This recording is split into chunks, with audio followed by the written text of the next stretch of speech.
Ja, vesel sem, da so vsi glasbeniki lepo povedali svojo zgodbo.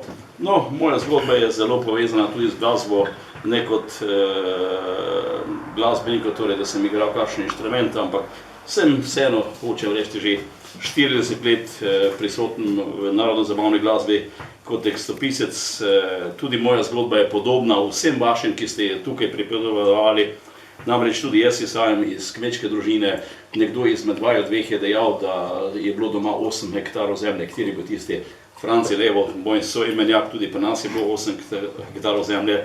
Bili smo 4 sinovi, med temi je enojajčna dvojčka, Jože in Franci. Žal se je Jože, moj enojajčni dvojček brat, pred 21 leti, pravkar 28. oktobra je minilo 21 let od njegove mnogobrane smrti, poslovil. Res, da ne izhajava iz glasbene družine, ampak bom povedal, vseeno so bili pri nas tudi akademiki in podobno, predvsem po mamini strani, in najverjetneje vsi zatrjujemo, da to mora biti nekaj povezano. Ali pa, še čisto na kratko povem, je bilo to, od moje stare mame strica sta bila oba visoko šolana, jaz sem na njo še danes izredno ponosen. Eden je bil profesor dr. Ivan Žmalc, ki je predaval v Pragi na Karlovi univerzi skupaj s Masarikom, s prvim predsednikom Češko-Slovaške republike, tudi v Pragi je pokopan. Drugi njegov brat, kateremu spomenik je v moje rojstne vasi v Kapelah pri Brežicah, je pokopan v Mariboru in je bil kar 8 let direktor vinarske, ali takrat, ko se je imenovali vinorejske šole v Mariboru, od leta 1920 do 1928, in oba sta bila ne glasbenika, ampak velika ljubitelja petja in dobra pevca.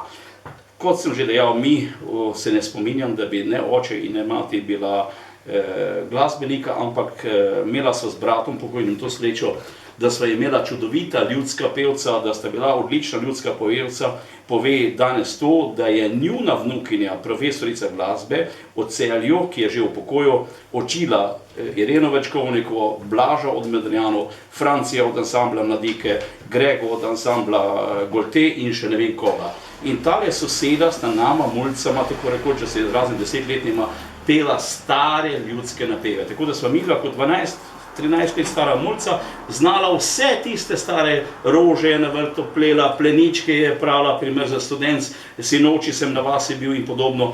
No, in to je najo tako prevzelo tale ljudska glasba, narodna glasba, da je to bilo že neki povod v to.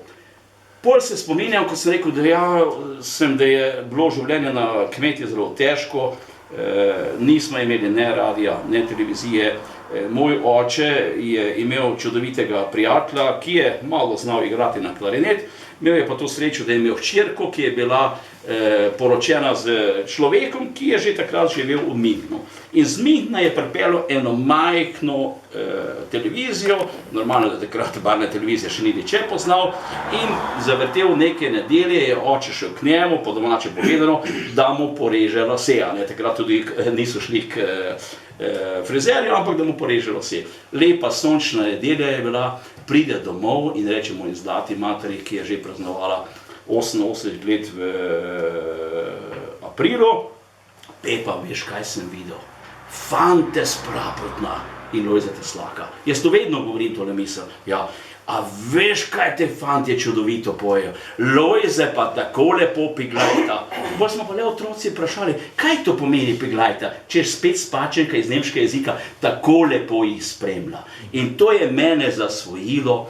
Brat najstarejši je za prvo vajeniško nagrado kupil gramofon in poslušamo ob večerih, ob napornem kmečkem delu, ko se je vse končalo, poslušamo Fante spraprotna, Slaka, Grnjaka, Kmetca, Avsenike, 4 kovače. In se pravi, tako da smo mi, kot mlada mulca, oprostite, kaj je besedi mulca, bila prežeta z narodno glasbo, torej od sosedov, ki ste jo nama vsadila v srce, in narodno-zabavne glasbe od staršev. No, pol smo imela to srečo, da smo vojaški rok služila v Vipavi, kar 20 let pred nama, tudi ti si bil?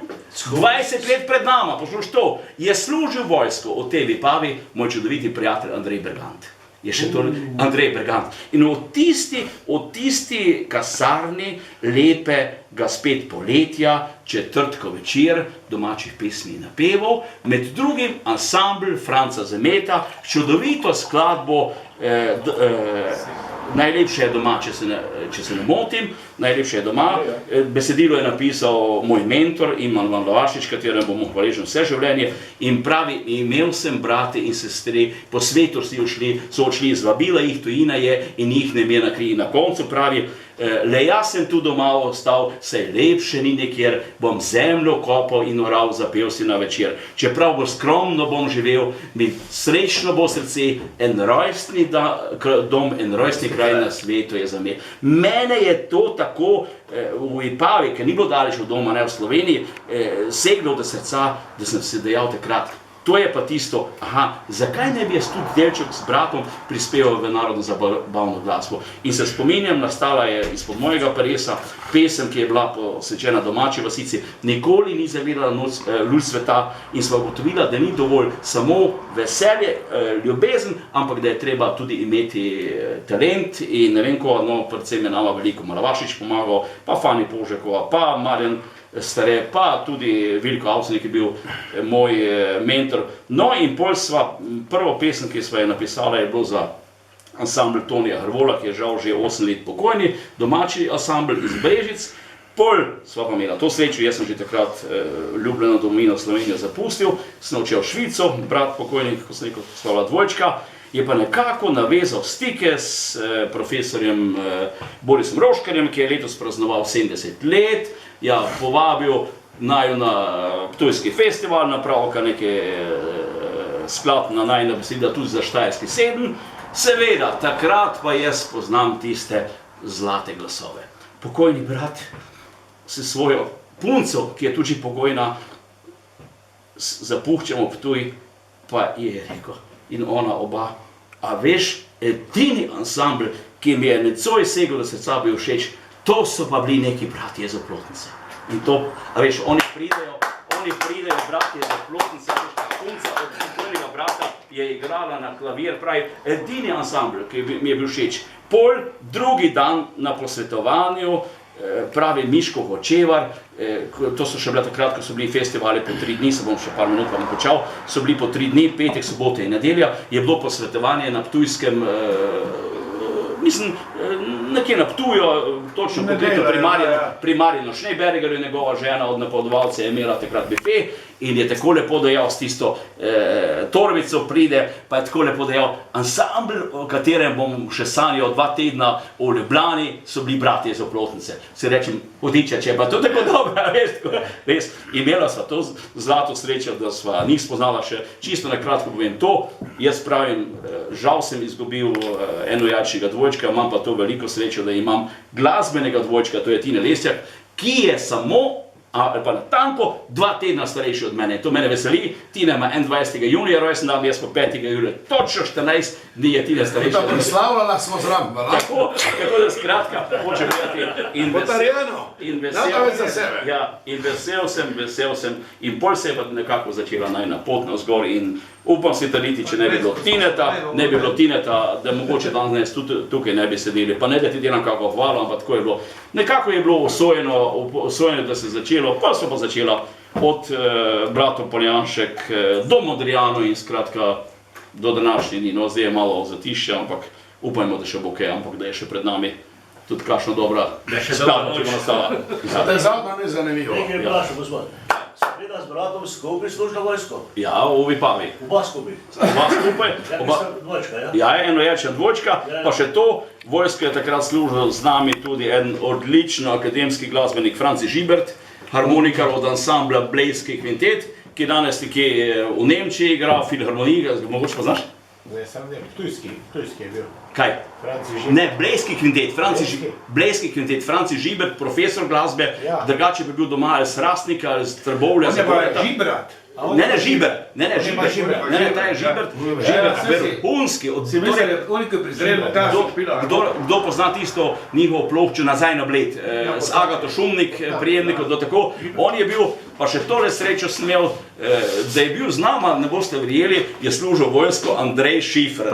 Res, Andrej Šifer je služil z nama vojsko, ampak je bilo tako, da on je šel takrat stara generacija, ki so mogli iti do 28 leta, ne, v vojsko, če nisi šel, pol več nisi rabo iti, tako da on je študiral menda pravo ali ne vem koma in pol je dolgo časa bil v Ajdovčini, ampak smo se videvali in vam povem, jaz vam njan izredno prijeten smir, ali bi me še danes prepoznal, je drugo vprašanje, bi ga pa srčno rad po dolgih letih videl, ker je bil odličen človek, govorim o Andreju Šiferju, torej ja, da pa ne govorim sploh o drugih Šiferjih, ki pa niso sploh nič povezani,